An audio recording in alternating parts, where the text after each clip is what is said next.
Bonjour, je suis étudiante en technologie de génie civil et si je fais cette vidéo, c'est pour vous parler un peu des éléments qui constituent le béton.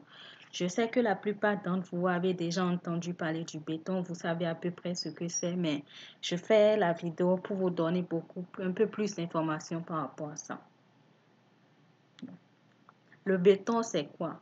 Le béton, c'est un mélange de ciment. Il est constitué de 7 à 15% de ciment, de 14 à 21% d'eau, de 59 à 75% de granulat et de 0,5 à 8% d'air. On ajoute aussi souvent des adjuvants dans le mélange de béton, mais ce n'est pas très obligatoire et tout. Les granulats. Tout d'abord, d'où proviennent les granulats?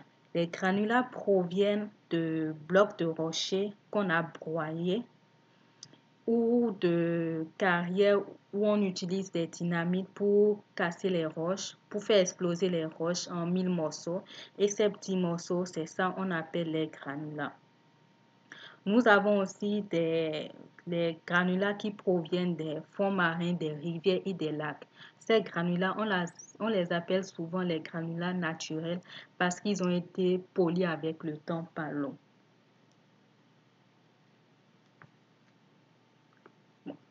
Les granulats ils sont classés en on les classe d'abord en deux petites catégories suivant leur taille.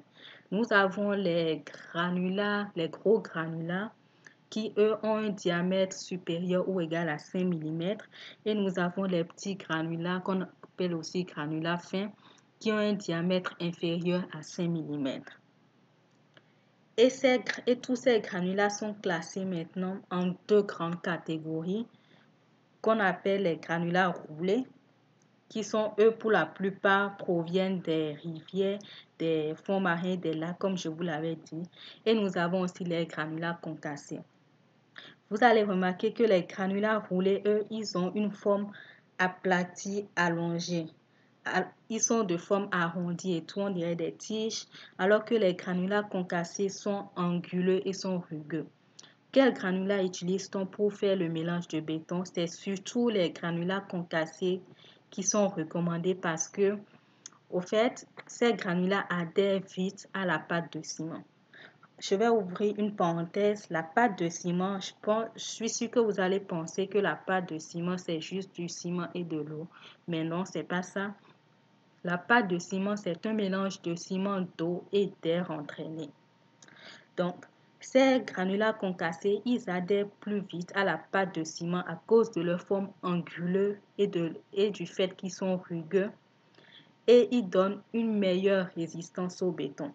C'est pour ça qu'ils sont plus recommandés par rapport aux granulats roulés. Mais si, par exemple, vous voulez construire un bâtiment ou autre et vous voyez qu'il y a que dans vos granulats concassés, il se retrouve encore quelques granulats roulés. Vous pouvez toujours utiliser ces granulats-là, juste qu'il faut, il faut vérifier que la masse de granulats roulés qui se trouve dans votre masse totale de granulats ne soit que 15% de la masse totale de vos granulats. C'est ça.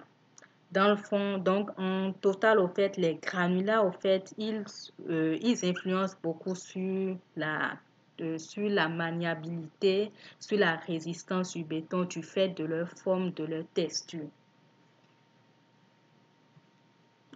On va parler maintenant du ciment.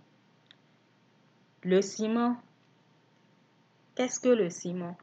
Le ciment, c'est juste le produit issu de la réduction en poudre du clinker qui est à gauche, qui est la photo à gauche ici. On réduit le clinker en poudre et on y ajoute du gypse. C'est juste ce mélange-là, le mélange de gypse et de poudre de clinker qui constitue le ciment. On distingue plusieurs types de ciment.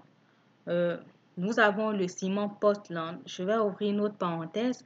Le ciment Portland, il n'y a pas de différence entre le ciment Portland et le ciment. C'est toujours la même chose. C'est toujours le ciment. On appelle ciment Portland.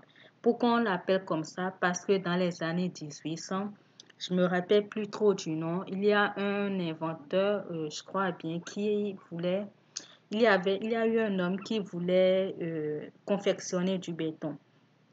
Donc, lorsqu'il a fait sa confection du béton, on a constaté que la couleur de son béton rappelait des roches naturelles extraites de la presqu'île de Portland. Et c'est depuis ce moment que souvent il y a d'autres personnes qui appellent le ciment aussi ciment Portland. C'est pour ça en fait. Donc, je reviens à ce que je disais, les différents types de ciment. Nous avons le ciment Portland normal ou type GU qu'on appelle aussi le type 10 qui lui est utilisé lorsqu'on veut faire des chaussées, des trottoirs, des planchers, des ponts, des structures ferroviaires, des réservoirs, des tuyaux et autres. Nous avons le ciment Portland modéré au type MS ou même le type 20 qu'on utilise juste pour faire des piliers, des murs de soutènement et autres, des murs de soutènement très épais. Le ciment Portland à haute résistance initiale ou type HE ou même le type 30 qu'on utilise pour faire la coulée du béton patin froid. Donc, si vous voulez faire du béton patin froid, il fait très très frais, c'est ce ciment-là qui est surtout recommandé au fait pour confectionner le béton lorsqu'il fait très froid. On a aussi le ciment Portland à faible chaleur d'hydratation au type LH ou même le type 40. Ce type de ciment est utilisé lorsqu'on veut faire des structures de masse comme des barrages. Enfin, on a le ciment Portland résistant au sulfate ou type HS ou même le type 50. Ce ciment, il est surtout utilisé lorsque l'endroit où vous voulez construire les eaux souterraines lorsque vous construisez au fait sur des sols qui ont été en contact avec des eaux souterraines qui ont une forte teneur en sulfate. C'est en ce moment-là qu'on utilise le type HS.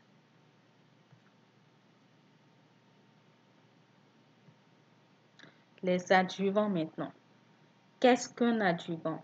L'adjuvant, c'est tout autre ingrédient à part l'eau, le ciment, lait ou même les granulats qu'on utilise lorsqu'on veut faire le mélange de béton. Il est souvent ajouté soit avant ou même pendant le malaxage, pendant qu'on fait le malaxage du béton.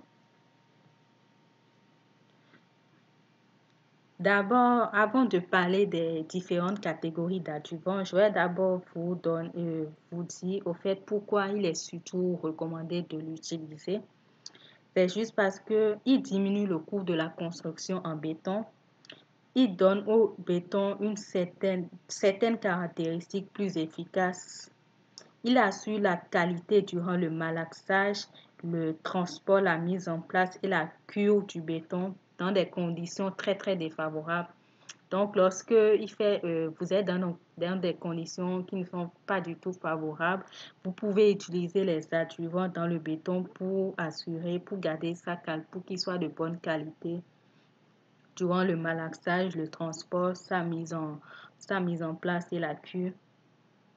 C'est ça. Donc, je reviens maintenant aux catégories d'adjuvants. Nous avons les entraîneurs d'air qui, eux, créent de fines boules d'air pour augmenter la résistance au cycle de gel ou dégel. Dans le béton, nous avons les superplastifiants qui, eux, réduisent la demande en eau ou même augmentent l'ouvrabilité du béton. On a les retardateurs de prise qui rendent la prise du béton plus lente par temps chaud. Donc, quand il fait très très chaud, au fait, eux, ils permettent de réduire au fait le temps de prise du béton. Les accélérateurs de prise, eux, ce sont les contraires au fait des retardateurs. Eux, ils diminuent le temps de prise du béton après le malaxage. Nous avons aussi souvent des colorants qui sont utilisés pour donner une couleur au béton.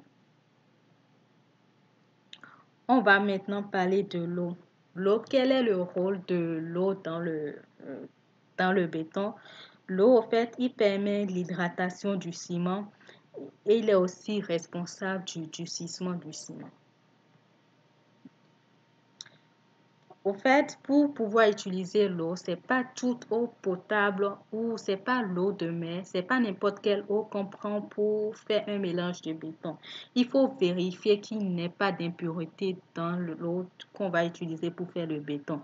Parce que ces impuretés, ils peuvent influencer le temps de prise, la résistance, causer des taches ou même attaquer les aciers d'amertume et réduire la durabilité du béton.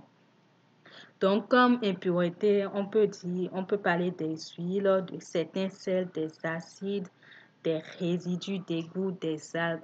Il faut vraiment vérifier qu'il n'y ait pas ce genre de truc dans l'eau avant de l'utiliser pour confectionner le béton.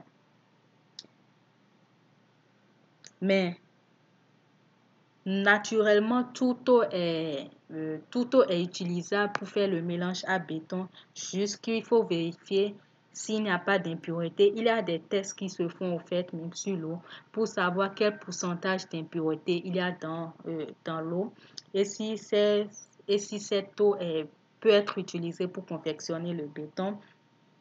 Et il faut aussi vérifier si l'eau n'a pas une couleur bizarre ou n'a pas d'odeur vraiment d'odeur prononcée. Si l'eau que vous voulez utiliser a une couleur jaune ou une couleur un peu brun sombre, je ne sais pas trop, c'est vraiment pas recommandé de l'utiliser pour faire le béton ou même vous pouvez faire des tests là-dessus pour savoir si malgré ça on peut l'utiliser, mais c'est pas du tout recommandé si ça a une couleur de ce genre ou une odeur.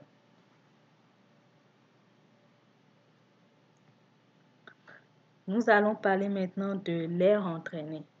L'air entraîné, c'est juste